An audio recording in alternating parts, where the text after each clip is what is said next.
بەهۆی تەشەنەکردنی ڤایرۆسی کۆرۆنا بەشێک لە کڵێساکانی عێراق بەتایبەت کڵێساکانی مووسڵ جیاواز لە ساڵانی ڕابردوو سەردانیکەرانیان بۆ نوێژ و پاڕانەوە کەمبۆتەوە و بەچۆڵی دەبینرێن.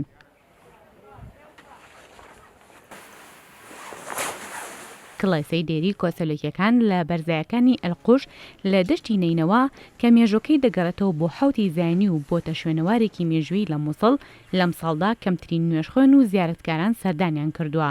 قەشا جۆن نیکۆلا ڕێخەری دارایی کڵێسای دێر دەڵێت لە ساڵانی ڕابردوو کڵێسای دێر جگە لە مەزارگەیەکی پیرۆزی مەسیحیەکان شوێنەوارێکی مێژوویش بووە بەهۆی هەڵکەوتەی شوێنەکەشی بووە سەرچاوەی دارایی و بژێوی خەڵکی گوندەکانی دەوروبەری ئەلقوش.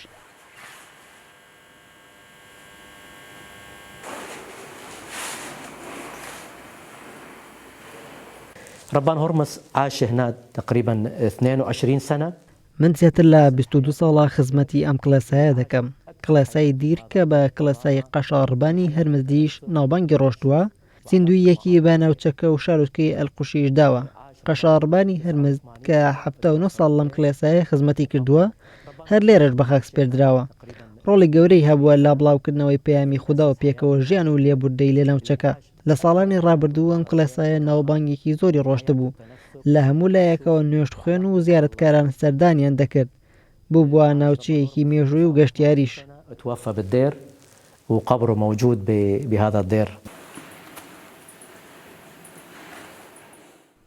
کڵێسەی دێری کلدانی کاسەلۆکی کە لەسەر چیایەک بنیادنرا و دەڕوانێت بەسەر ناوچەکانی ئەلقوش و تەواوی دەشتی نینەوە، دانیشتوانی ناوچەکە دەڵێن لە ڕابردوودا زیارەتکارانی وڵاتانی دەرەوەش سەردانیان کردووە.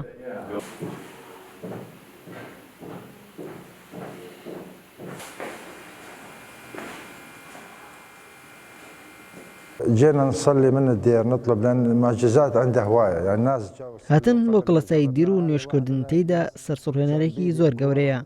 من لا منداڵیەوە لەگەڵ خانەوە دەکەم سەردانی ئەم پەرستگایم کردووە. طبعا هو ايمان كل شيء يعني او درجه اولى. لە دوای ساڵی 2014 و پەلامارەکانی گروپی تیرۆریستی داعش 83 کڵێسا و پەرستگا لە مووسڵ و دەشتی نینەوە و زیانیان پێگەیشتووە کە مێژویان دەگەڕێتەوە بۆ سەدەی 2 زایانی. لە ئێستاشدا بەهۆی نۆژەن نەکردنەوە و گرنگی پێنەدانیان لەلایەن حکومەتەوە بەشێک لە کڵێسا و پەرستگا مێژوویەکان لە مووسڵ لەژێر هەڕەشەی لە ناوچووندان.